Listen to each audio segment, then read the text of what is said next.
সরকার চাইলেই কেরানীগঞ্জ করতে পারে। I do understand and they are taking the decision. Let's have respect onto them.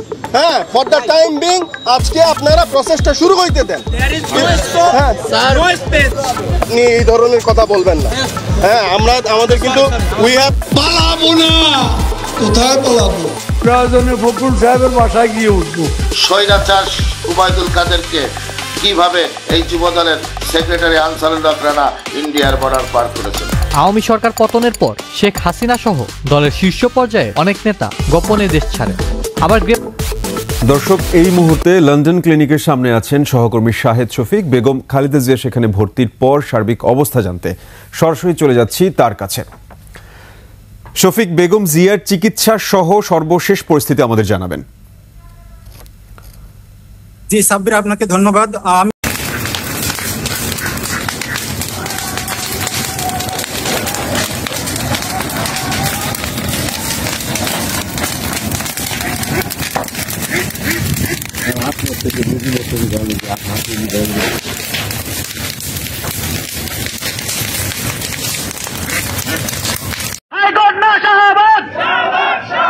BDR বিদ্রোহের ঘটনার সুষ্ঠু বিচার, নিরপরাধ জওয়ানদের মুক্তিসহ 3 দফা দাবিতে পরিবারের সদস্য ও আন্দোলনকারীদের পদযাত্রা শাহবাগে আটকে দেয় পুলিশ।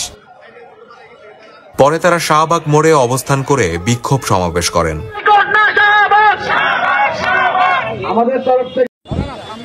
দর্শক, এই মুহূর্তে আছি কেন্দ্রীয় শহীদ মিনারের সামনে। আপনারা দেখতে পাচ্ছেন এখানে বিডিআর সদস্য এবং বিডিআর পরিবারের সদস্যরা যারা রয়েছে তারা কিন্তু ইতিমধ্যেই প্রধান উপদেষ্টা ডক্টর মোহাম্মদ ইউনূসের বাসভবনের অভিমুখে কিন্তু তারা রওনা হয়েছে এবং তাদের সাথে কিন্তু বৈষম্য বিরোধী ছাত্র আন্দোলনের সকল নেতাকর্মীরা কিন্তু তাদের সাথে ঐকমত্য পোষণ। আসসালামু আলাইকুম দর্শক, নতুন একটি ভিডিওতে আপনাকে স্বাগতম।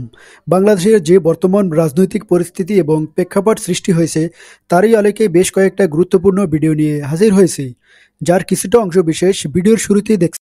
দর্শক, ভিডিও শুরুটা দেখেই কিন্তু বুঝতে পেরেছেন আজকের নিউজটা কতটা গুরুত্বপূর্ণ হতে চলেছে। তাই বলবো, যারা ভিডিওটি দেখছেন না টেনে সম্পূর্ণ ভিডিওটি মনোযোগ সহকারে দেখতে থাকুন, তাহলে আজকের বিষয়টা বুঝতে পারবেন। দর্শক, এই বিষয়ে আর কিছুই বলবো না, চলুন দেখে আসি আজকের সেই কাঙ্ক্ষিত ভিডিওগুলো। তার আগে বলবো, যারা এখনও চ্যানেলটি সাবস্ক্রাইব করেননি অবশ্যই সাবস্ক্রাইব করে পাশে থাকা বেল বাটনটি অন করে দিবেন, আর যারা ইতিমধ্যে সাবস্ক্রাইব করেছেন তাদেরকে অসংখ্য ধন্যবাদ। তো চলুন দর্শক, ভিডিওতে একটি লাইক দিয়ে ধারাবাহিকভাবে সবগুলো ভিডিও দেখে আসি।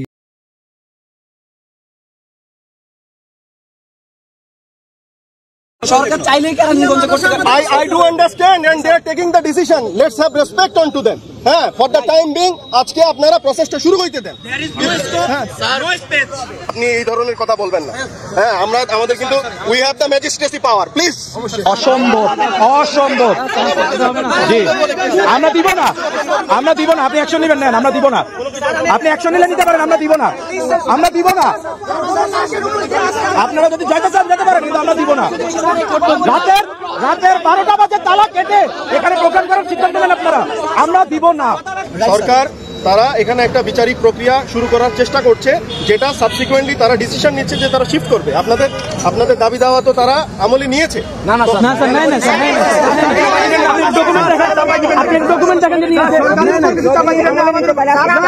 যদি স্যার এটা আমলে নিত, আজকে এই বিচার কার্যটা এখানে প্রোগ্রাম করার কোনো কথা হতো না। তাহলে আমরা কেন রাতটা জাগলাম? আমরা কেন কিছুক্ষণ পাহারা দিলাম? আমরা কেন তারা কেন বাংলো? স্যার, যদি আপনারা প্রোগ্রাম করবেন, একটা ডিসিশন নেবেন, টাইম নেবেন, বলবেন রাতের বেলা এসে তালা ভেঙে মাঠের মধ্যে এভাবে প্রোগ্রাম করার কারণ কি বলেন? আমাদের সাংস্কৃতিক অনুষ্ঠান ছিল, আজকে আমাদের প্রোগ্রাম ছিল, সেখানে সরকার আজকে ডিসি মহোদয় চিঠি দিচ্ছেন, প্রিন্সিপাল মহোদয় চিঠি দিচ্ছেন। আমরা ছাত্ররা 8-10 বার মিষ্টিতে গিয়ে সচিব উপদেষ্টা বরাবর চিঠি দিছি। এখনো স্যার কি এমন সময় বাকি? স্যার প্লিজ একটু, আমি একটু 30 সেকেন্ড শেষ করি। এখনো কি এমন প্রক্রিয়া বাকি যে স্যার এতদিন সময় লাগবে? এখনো কি এমন প্রক্রিয়া বাকি? এটা কি মিলিটারি অথরিটি বা পুলিশ জবাবদিহি করতে পারবে? এটা কি আমাদের কনসার্ন? আমাদের কনসার্ন তো এটা না। Hour concern is to implement the government decision. ঠিক আছে, and আমরা আপনাদেরকে রিকোয়েস্ট করছি, হ্যাঁ, we are the government officials, আমরা এখানে তো এমনি আসি নাই, আপনাদের সামনে তো এমনি আমরা এখানে বাহাস করছি না, ঠিক আছে? আমাদেরকে আমাদের কাজটা করতে দেন দয়া করে। আপনাদের সলিউশন, আপনাদের নেগোসিয়েশন আপনারা কনসার্ন মিনিস্ট্রিতে গিয়ে করবেন। আমরা জানাবো তো, আমরা তো বলেছি we are committing। এখানে তো মিডিয়া দেখছে ভাই, এটা তো হয়েছে একটা বিশেষ সিচুয়েশন, আপনারা তো জানেন, ইউ আর অল এডুকেটেড, আপনারা অল এডুকেটেড।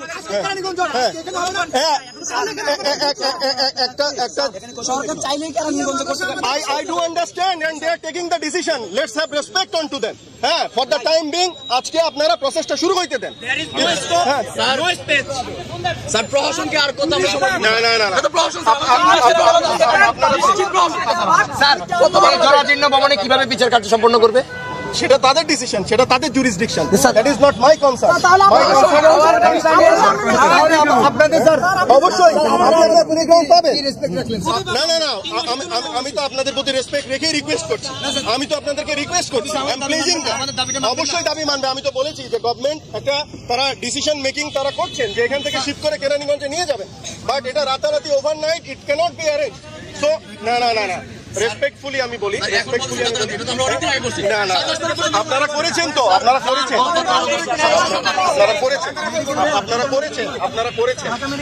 করেছেন এবং আপনারা সাপোর্ট দিয়েছেন। লেটস লার্ন এবং আমরা আজকের সিদ্ধান্ত, গভর্নমেন্টের সিদ্ধান্তকে আপহোল্ড করি, লেটস রেসপেক্ট ইট। আচ্ছা আমরা করি, আপনারা যদি এটাকে রেসপেক্ট করেন আজকে, তাহলে তো আপনারা আপার এজে চলে গেলেন। আপনারা নিজেদের, আমি বলি আপনাদেরকে, আপনারা মাঠে থাকেন, দেখেন আপনাদের যেরকম আত্মসম্মান বোধ আছে, আমাদেরও আত্মসম্মান বোধ আছে। ম্যাজিক হার্বাল টুথপেস্ট দূর করে দুর্গন্ধ সৃষ্টিকারী দাঁতের সমস্যা। তোমার ম্যাজিক, ঠিক আছে না? আমরা এখানে মিলিটারি ফোর্স ইন ইউনিফর্ম, আমরা এখানে এসেছি গভর্নমেন্ট ডিসিশনকে ইমপ্লিমেন্ট করতে। সো এখানে আপনারা যেভাবে ইয়ে করছেন, আমরা রেসপেক্টফুলি সেটা বলার চেষ্টা করছি, so that we can uphold the government decision. But এখানে না আপনারা যদি আমাদের পালাবো না, কোথায় পালাবো? প্রয়োজনে ফখরুল সাহেবের বাসায় গিয়ে উঠবো। স্বৈরাচার ওবায়দুল কাদেরকে কিভাবে এই যুবদলের সেক্রেটারি আনসারুল্লাহ রানা ইন্ডিয়ার বর্ডার পার করেছেন। আওয়ামী সরকার পতনের পর শেখ হাসিনা সহ দলের শীর্ষ পর্যায়ে অনেক নেতা গোপনে দেশ ছাড়েন, আবার গ্রেপ্তার হন অনেক শীর্ষস্থানীয় নেতা। ঠিক তখনই জনমনে প্রশ্ন আসতে থাকে, ওবায়দুল কাদের কোথায়? কয়েকটি জাতীয় গণমাধ্যমে তার দেশ থেকে সংবাদ আসলেও ওবায়দুল কাদেরের অবস্থান নিয়ে রহস্য থেকেই যায়।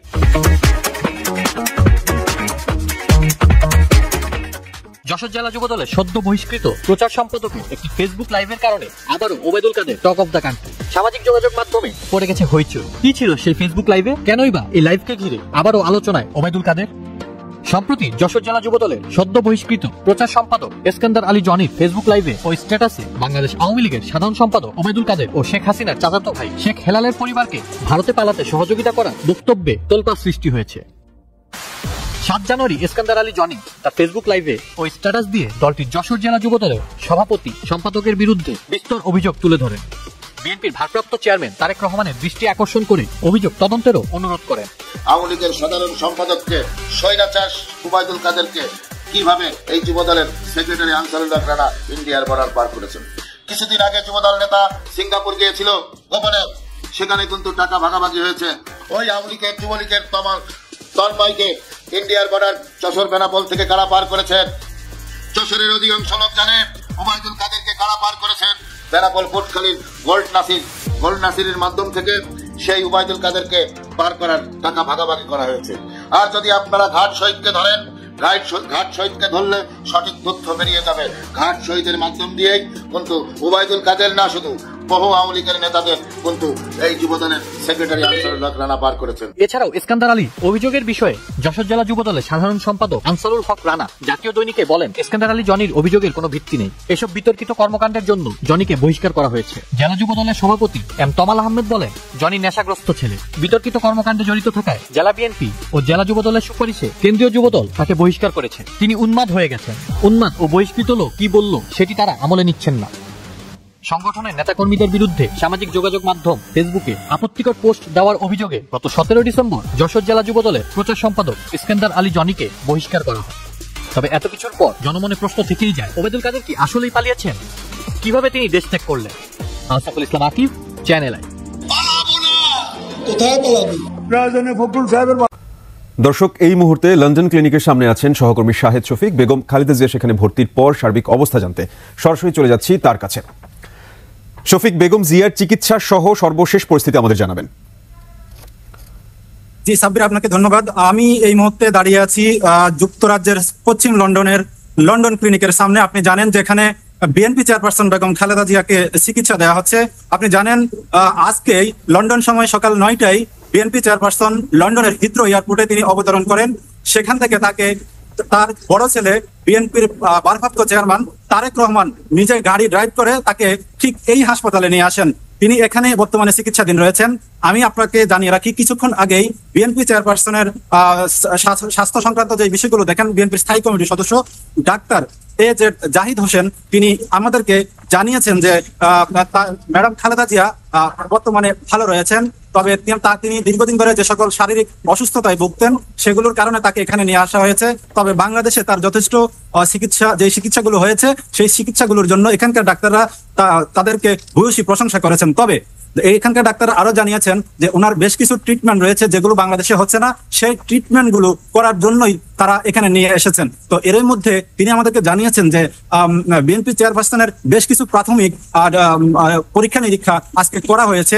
আগামীকাল হয়তো সকাল থেকেই এই ওনার যথাযথ চিকিৎসা শুরু হবে। তবে তাকে তিনি এখানে রয়েছেন, তার আরো যে ট্রিটমেন্ট গুলো রয়েছে জটিল ট্রিটমেন্ট রয়েছে যেটার জন্য মাল্টি ডিসিপ্লিনারি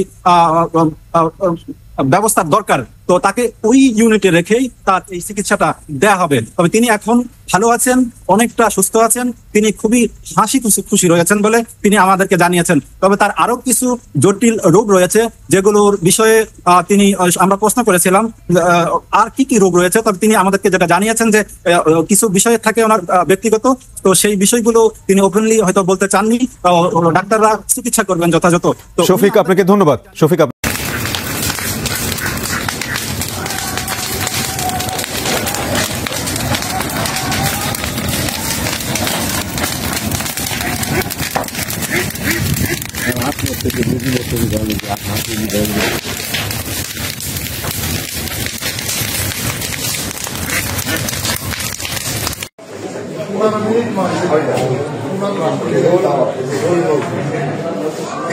যে সভাপতি সদস্য যে গঠন হচ্ছে এই গঠনটা নিয়ে হচ্ছে মূলত গ্যাঞ্জামটা সৃষ্টি হয়েছে। এই সভাপতি আমাদের হতে দেবে না। সদস্য তালিকা মানে আমরা ছোটবেলা থেকে বিএনপি করি, এদের পরিবার আমার শ্বশুরের পরিবার, কিন্তু এরা চায় না যে আমাদের বিএনপি নামে থাকুক। এমন ভাবে আমাদের উপরে অত্যাচার করার জন্য দীর্ঘদিন ধরে একেবারে আপনার মনে হয় আরো 10-12 দিন ধরে আমাদের উপরে হামলা করেছে, কিন্তু আমরা ঘর থেকে বেরোইনি, রাস্তায় তেমন যাইনি, তাই আমাদের মারতে পারিনি। কিন্তু অবশেষে যখন আমরা রাস্তা থেকে বেরোচ্ছি না তাই আমাদের ঘরে এসে আক্রমণ করেছে।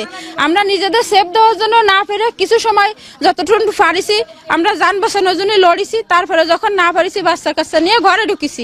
যখনই বাচ্চা কাচ্চা স্বামী সন্তান নিয়ে ঘরে ঢুকেছি ঘরে আগুন ধরাই দিছে আমাদের সহ। সমর্থিক আমরা দীর্ঘদিন থেকে বিএনপি করি। আমরা তার ইসে থেকে বিএনপি করা থেকে তার দলের যার কারণে এই জের নিয়ে আমাদেরকে এই 500-700 লোক আমাদেরকে আহত করার জন্য, মারধর করার জন্য, ইট পাইকারি আগুন দিয়ে আমাদের খুব অত্যাচার করে। আমাদের আপনার দেশের জনগণ আমাদের বাঁচা দেওয়া উচিত, বাঁচতে দেওয়া উচিত, আমাদের নিজেদের অধিকার পালন করা উচিত। আমরা নিজের বিচার চাই, সুষ্ঠু বিচার চাই।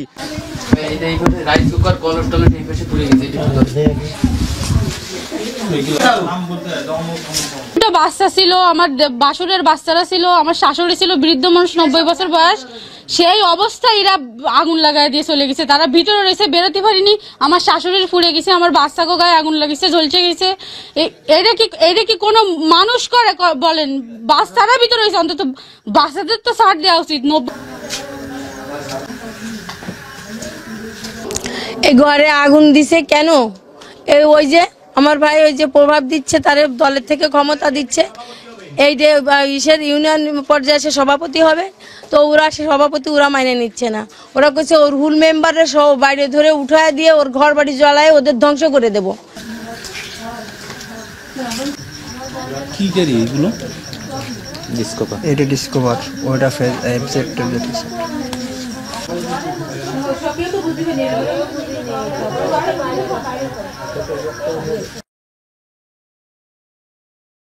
I got no shahabat!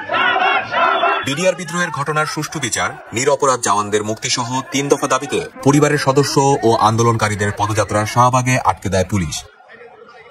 পরে তারা শাহবাগ মোড়ে অবস্থান করে বিক্ষোভ সমাবেশ করেন। আমাদের তরফ থেকে জানানো হয়েছে, উনি বলেছেন উনি অবশ্যই আমাদের বার্তা প্রধান উপদেষ্টাকে পৌঁছে দেবেন, কিন্তু আমরা চেয়েছিলাম ওনার কাছে শুনতে যে আর যেন শুনানি পেছানো না হয়, কারণ এর মধ্যে অনেকবার শুনানি পেছানো হয়েছে 5 আগস্ট পরবর্তী সময়ে। এর পাশাপাশি আমরা আজকে শহীদ মিনারে যে 7টি পয়েন্ট ঘোষণা করেছি, যে 7টি দফা স্মারকলিপির মধ্যে লেখা আছে, সেগুলো নিয়ে তিনি কোনো মন্তব্য করতে রাজি হননি। এজন্য আমরা কালকে যদি ন্যায় বিচারের কোনো ইঙ্গিত আমরা না দেখি, অফিসিয়াল কোনো স্টেটমেন্ট কেউ না দেয়, অবশ্যই আমরা শাহবাগ ব্লকেট করবো। হাসিনা সরকার তার স্বার্থকে চরিতার্থ করার জন্য এই বিডিআরকে বলির পাঠা করে বিডিআর একটি হত্যা অভিযোগ এবং তারই ফলশ্রুতিতে পরবর্তীতে পরিকল্পিতভাবে বিশেষ আদালত গঠনের মাধ্যমে আমাদের বিডিআরকে এবং বিস্ফোরক নামের একটি উদ্দেশ্য পরিচিত কেস দিয়ে আজ আমাদের 819 জন বিডিআর ভাইকে কারাগারে বন্দী করে তারই এই বন্দী বিডিআরদের মুক্তির আলোকে মুক্তির লক্ষ্যে এবং এই 18,519 জন বিডিআরের সকল সুযোগ সুবিধা সহ চাকরিকে পুনর্বহালের দাবিতে আমরা এখানে পিলখানায় যে 9 সালের ঘটনাটি ঘটে, এই ঘটনাটিকে যেভাবে বিদ্রোহ নামে সংজ্ঞায়িত করা হয়, এটি মূলত আসলে কোনো বিদ্রোহ নয়, এটি মূলত পরিকল্পিত একটি হত্যাকাণ্ড। এই যেহেতু হত্যাকাণ্ডটি ঘটেছে, এই হত্যাকাণ্ডটি তৎকালীন স্বৈরাচার সরকার মূলত এটির সাথে জড়িত। তৎকালীন স্বৈরাচার সরকারের একাধিকবার নাম এসেছে আমাদের বিডিআর ভাইদের পক্ষ থেকে। সরকার পরিকল্পিতভাবে হত্যা করে। শুধু তাই নয়, আমাদের তন্মধ্যে আমাদের 10 জন বিডিআর সদস্য রয়েছেন এবং এখানে আরো 7 জন বেসামরিক লোক রয়েছেন। সর্বমোট 74 জন পিলখানার এই হত্যাকাণ্ডে মূলত নিহত হয়। এই যে দেখছেন এতগুলো লোক আমরা যারা এখানে সমাগম হয়েছি, এই সকল লোকজনগুলোকে পিলখানার বাইরে থেকেও তাদেরকে ধরে এনে ডেকে এনে মানে অবৈধভাবে মিথ্যা মামলা দিয়ে চাকরিচ্যুত করা হয়। আপনারা জানেন আগামী কালকে একটি কোর্ট রয়েছে, এই কোর্টে জামিনের অপেক্ষায় আমাদের বিডিআর অসংখ্য ভাই এখন পর্যন্ত জেলখানার কুষ্টরে রয়েছেন। আমাদের যে ভাইগুলোকে জেলখানায় রাখা হয়েছে, এই জেলখানায় মূলত তাদের কিন্তু একবারে যে ট্রাইব্যুনাল তখন তৎকালীন স্বৈরাচার সরকার করেছে, এই ট্রাইব্যুনালের সাজার মেয়াদ শেষ হওয়ার পরেও অবৈধভাবে বিস্ফোরক মামলায় তাদেরকে আটকে রাখা হয়েছে মূলত সত্য প্রচারের ভয়ে। আজকে আমাদের এখানে দাবি হলো তিনটি দাবির ভিতরে এখানে যে সকল হত্যা মামলা সহকারে যে সকল অবৈধ মিথ্যা মামলা আমাদের ভাইদের বিরুদ্ধে করা হয়েছে, অবিলম্বে এই সকল মামলা প্রত্যাহার করে আমাদের এই জেলবন্দী ভাইদেরকে মুক্তি দিতে হবে এবং এই 18,519 জন বিডিআর যাদেরকে চাকরিচ্যুত করা হয়েছে অবৈধভাবে, সকলকে চাকরিতে পুনর্বহাল করতে হবে এবং এই যে নতুন করে যে কমিশন গঠন করা হয়েছে, এই কমিশনে একটি আইন যেটা বিডিআর এর বিরুদ্ধে যায়।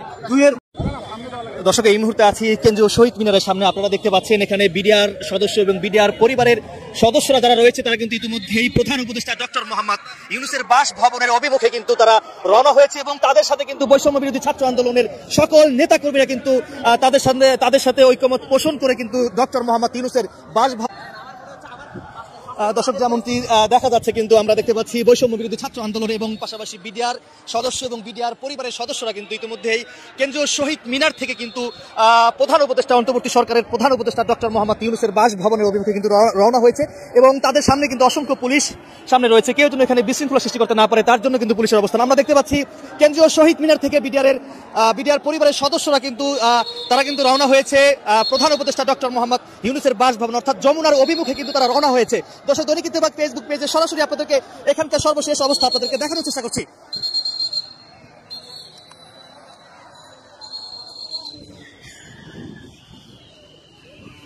আমরা দেখতে পাচ্ছি বৈষম্য বিরোধী ছাত্র আন্দোলনের নেতাকর্মীরা কিন্তু এখানে রয়েছেন এবং পাশাপাশি বিডিআর পরিবারের সদস্যরা রয়েছেন এবং তা বিডিআর পরিবারের সদস্যদের দাবি হচ্ছে যাদের চাকরি চলে গেছে তাদেরকে চাকরিতে পুনর্বহাল করতে হবে এবং যারা অন্যায়ভাবে যারা জেলখানায় রয়েছে তাদেরকে নিঃশর্তভাবে তাদেরকে মুক্তি দিতে হবে এবং বিডিআরদের মুক্তির দাবিতে কিন্তু তারা আজকে কেন্দ্রীয় শহীদ মিনারে সমাবেশ করেছে এবং সমাবেশ শেষে তারা অন্তর্বর্তী সরকারের যে প্রধান উপদেষ্টা ডক্টর মোহাম্মদ ইউনূসের যে বাসভবন যমুনার অভিমুখে তারা কিন্তু রওনা হয়েছে।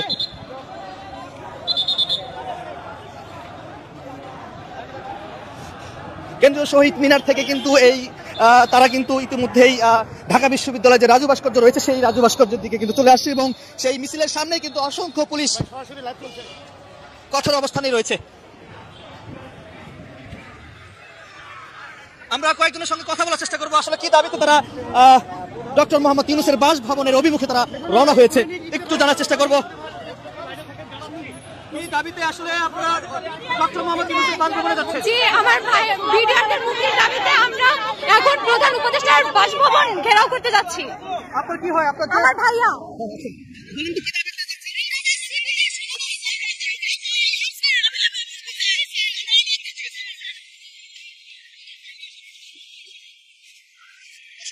দেখতে পাচ্ছেন এখানে অসংখ্য পুলিশ এই মিছিলের সামনে রয়েছে এবং এই পিছনে বৈষম্য বিরোধী ছাত্র আন্দোলনের নেতা কর্মীদের পাশাপাশি আমরা দেখতে পাচ্ছি বিডিআর পরিবারের সদস্যরা কিন্তু এখানে রয়েছেন। তারা কিন্তু বলছেন যে আমাদের দাবি মেনে নিতে হবে এবং যাদের বিডিআর সদস্য তারা রয়েছে, যাদের চাকরি চলে গেছে তাদেরকে চাকরিতে পুনর্বহাল করতে হবে এবং যারা কারাগারে রয়েছে তাদেরকে নিঃশর্ত মুক্তি দাবিতে কিন্তু তারা এই ডক্টর মোহাম্মদ ইউনূসের বাসভবনের অভিমুখে রওনা হয়েছে। কি দাবিতে অভিমুখে রওনা হয়েছেন বাসভবনের দিকে ডক্টর মোহাম্মদ ইউনূসের? আমরা নিরপরাধ বিডিআরদের সসম্মানে জামিন চাচ্ছি, তদন্ত করা হয় হোক কিন্তু তাদেরকে যেন সসম্মানে মুক্তি দেওয়া হয়। আপনার কি হয়? মানে মূলত আমার খালু হয়। 16 বছর ধরে তো মামলা চলছে, এখনো 14 বছর প্লাস হয়ে গেছে।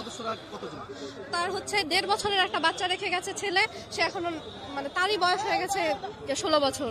এখন আমার খালা দেখা দর্শক, আমি আশা করি আপনি সবগুলো ভিডিও মনোযোগ সহকারে দেখছেন। সেই সাথে দর্শক, এই ভিডিওগুলো সম্পর্কিত যদি কোনো তথ্য এবং মতামত থাকে তাহলে কমেন্টে জানাবেন। এতক্ষণ সাথে থাকার জন্য ধন্যবাদ। আজকের মতোই এ পর্যন্তই।